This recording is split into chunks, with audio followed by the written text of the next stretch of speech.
And there's one coin here, very interesting. See this? It looks like a Spanish real, but guess what? It's not silver.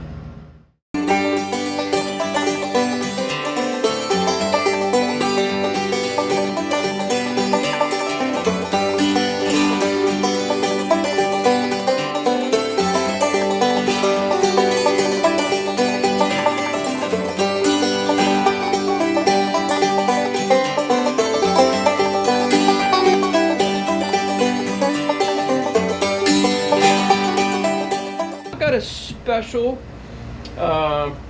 say permission or dig, and I am here with the owner of the property. So Michael, why don't you come over here? This is Michael. How you doing? And the site that we're going to be digging at later on, we're not going to do it today. There's snow on the ground, it's cold. We're going to actually go out there, maybe walk a little bit of it, but I'm going to show you what he has found, him and his dad. So Michael, why don't you take us from here? Let's walk this way, okay? More or less, I put kind of the pottery and kind of that stuff, related items on this side. This we found in a large pit we dug. Yeah, and look, it's got that pearl look almost to it. Mm-hmm. See that? I mean, that's early. Yeah. That's real early.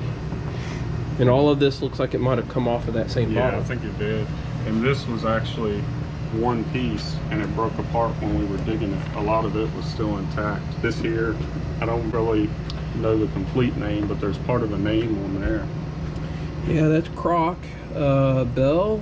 The Bell. And look at this, pipe stems.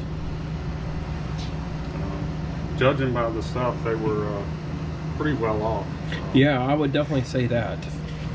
And this here, it's a 1841 pommel to an artillery saber, U.S. So is that Civil War or Revolutionary War? It's prior to the Civil War. It could have been around the time of the Civil War. 1812. You know, there's a lot of 1812 Patriots buried around here. That there is a tompion to plug the end of a musket barrel for an infield. It would have a cork piece in there that you would tighten down, and it would swell up and keep the rain out of the rifle barrel. Oh, that's cool. And is that the butt end of a gun? Oh, that's heavy. I think it might be the bottom of a stirrup, but I don't know for sure. It was found kind of next to the house. I think there were several outbuildings there, and it was closer to one of them. That's heavy. I mean, that's real heavy. That's pewter. Mm-hmm. That's early. This is the top piece to a epaulet that went on the shoulders of the uniform. Right here? Yeah. Yeah. That's the top piece that locked in. I've only ever found those two pieces. Found some flint arrowheads and some clay marbles. That's got some gold gilt to it. Mm-hmm. Very interesting. And that's what they call a jaw harp. Yep. And this looks like a brass, maybe a brass spoon bowl. And you got a large cent here. Yep. 1831. 1831. A lot of miscellaneous buttons. This one. Oh yeah, it's got some fancy on there. Mm-hmm. Lots of buttons, and look at that pearl. Now, you know, I found some of these old pearl buttons on a dig I was with Chad. They're at the Catlett farm. Okay. So actually, these are as early, can be as early as any of these other buttons. And then, explain this to me. There, it says, is that a number 5 or number 3? 3, I believe. Number 3? And then it's got a line of hallmarks. I really don't know what it is. I've tried looking the hallmarks up, but I've really never been able to come up with anything definite. Yeah, I mean, if I had found this, I'd have thought pewter, but that sheen there, that silver sheen, makes me think that this was a silver-plated piece of brass or copper. Yeah. And then an old button. You say that this is a officer button? Yeah, Union Staff Officers button. Union Staff Officers button. You can kind of see the eagle and stuff on that this side of it. The other side's not that great. All right, you guys, I'm going to get some photographs. We're going to go down through this, but I'm going to get photographs of this just so that you got a better, clear picture of some of the details. Now, this is old pewter. You know, I wonder if actually that went on there like that, but no. This is pewter. This is early. Mm-hmm.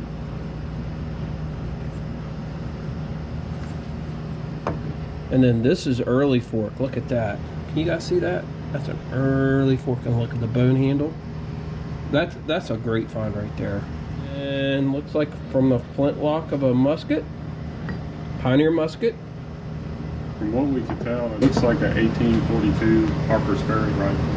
Oh wow! Is what it went off of. They were generally, I think, 69 caliber, and this round ball here is a 69 caliber, and it's got, they call it a bucking ball. They will put 3 pieces of buckshot, and you can see the imprint.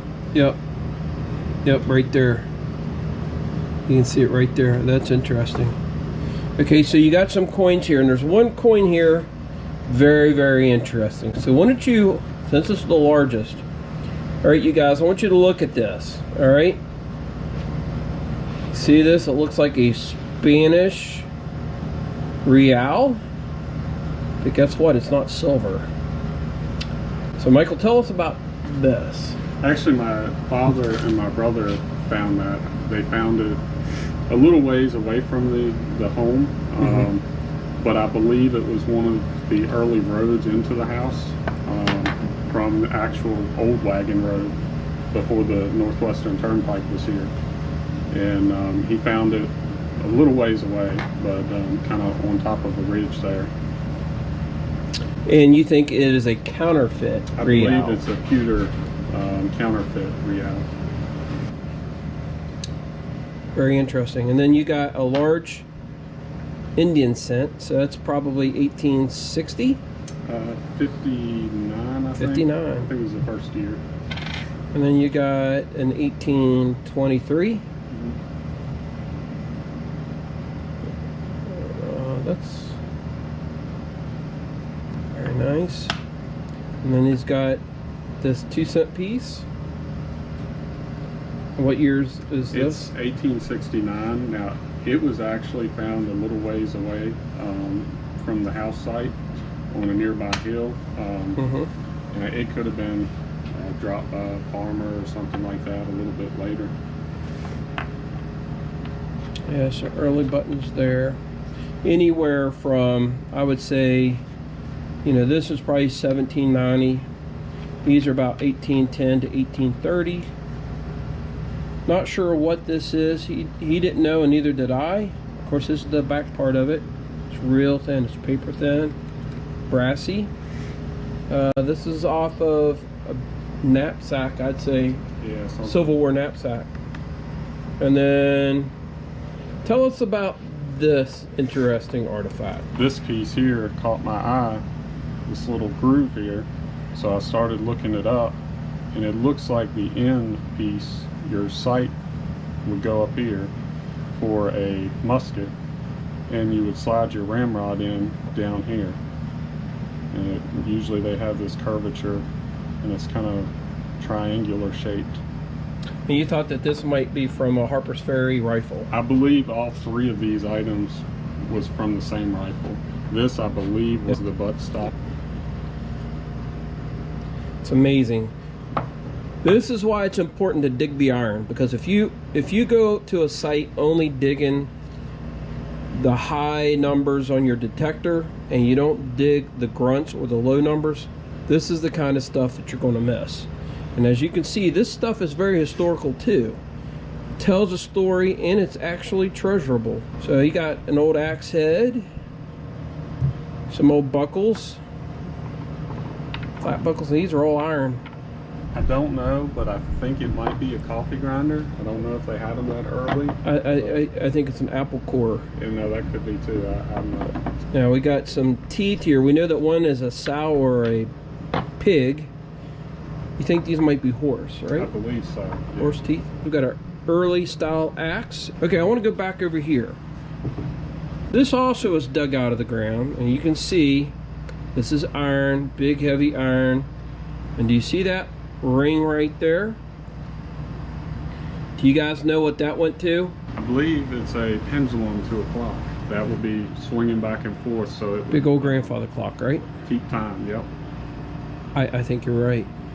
Boy, it's heavy, isn't it? Yeah, my father and my brother, that was one of the earlier things they found when they discovered it. This piece of wood here, you're going to see these grooves in here from an axe. You see that? And Michael said this was on top of these kettle pots. This kettle pot here. Yeah, this one here. They were about 6.5 feet down, and it was turned up. So I don't know if it would have been maybe the basement or a cellar. Mm-hmm. And the ground just came in on top of it. Yeah. I mean, how would you guys find that down there? We just kept digging. Just kept digging. Look at that. Just kept digging. Yeah, we find stuff like this. Yeah, that's old. And that's from a bridle down there. Mm-hmm. And I think, well, boy, look at that. This should be the same period too. My father found that. Yeah, very interesting. Now you got enough for a little museum here. Yeah. Very, very cool. And what is this? I think it might be horse tack related, like a set of reins or something, maybe off of a wagon. Yeah, look at that. It's got a loop right there. Yeah. Handle, very interesting. Very, very interesting. Folks, all of those detectorists out there that don't dig iron, these are the kind of artifacts they're going to lose and they're going to miss. And when you don't dig this kind of stuff up, you're going to lose that history, and you're going to lose that picture. And of course, you can see, I'm going to show you guys, of all of this stuff here, if you're only digging the precious metals, this is all you're going to get out of that site right here. Which you can see amongst all of this stuff is very, very little when you're passing up this kind of sounds. You know, a lot of those sites that I've hit, you know, I think I need to go back and hit again, really. Well, we're going to go out. Do you got time? Can we go walk out there? We're going to go out there. We're going to actually take a look at the site where he dug these. And when the weather breaks, we get some time, we'll go out there. I'll take my machine out there. All right, let's go out and look. All right, we have arrived at the site. And if it looks cold, it's because it is cold. It's 20 degrees. It is freezing cold. And my son is about froze. Michael is showing us, and I'm going to show you guys. He says the cabin, the old pioneer cabin, actually stood right in here. You can actually see what looks like an outline where something actually stood right there. And so he said there was a cabin here and maybe an outbuilding here around it. And you can see a couple places here where that looks to be the case. You can see the rise here and then the rise over there. And as we walk over here, Michael's been telling me a little bit about the history, some of the things that he's found, where he has found them. The majority of the stuff, like I said, was in this house area, but that pit that we dug was right there. Yeah, right there. And where we found the wood and the kettle, about 6.5 feet down. 6.5 feet right down. There. Axe heads, all of that stuff. So he found the kettle, and the wood was on top of it. The wood with the axe marks was on top of that kettle. And he found that 6 feet down. Mm-hmm. So it was in the basement of the house. Over time, when the house burned down, you know, there are accounts, Civil War accounts, that a lot of the cabins on this route between Winchester and Romby were burned. Mm-hmm. And so once that house, this cabin was burned, it was one of them that was burned. And then when it was just filled in with earth, it put that kettle down that deep. But how did you guys find it down that deep? What made you dig that deep? We just kept digging, started finding stuff. My father found an axe head, one of the axe heads, and a lot of the pottery and some of that stuff. Just kept working around, keep digging. The more you dug, the more you found. And me and my brother kind of took over and got it down that deep. The pine, it was pine boards that we found, and when we pulled them out, everything was moist, but you could smell that pine just like it was just freshly cut. I wonder where the well and the outhouse were located. From a previous landowner, that pond was built around the 50s, and he had told my dad that there used to be an old well down there. So that's kind of what we're guessing. It's kind of a long ways to get water. It's a long ways to go get water. Right. And they always came up on these ridges. Isn't it funny how these cabins were built on the ridges, and you always question where they got their water from. I mean, digging a well or a cistern. I mean, you guys see some of my videos. These cabins are up high. They're not down low. They're not next to rivers. And they're up in areas where you think, where in the world did they get water? Yeah. And we get a lot of dry periods here. Oh, yeah. Droughts. You know, where creeks and streams all dry up. So I can't imagine where they would get their water. Maybe a cistern. Yeah. Very interesting. Okay. Is there anything else you want to show me? Tell me? Not that I can think of right off. Okay. Hopefully you guys will be right there as we dig. Maybe there's some more stuff in the ground. Oh, I'm sure there is. It is a nice flatty. Nice and green. Nice and green. That's what you want to see. Shank still on it.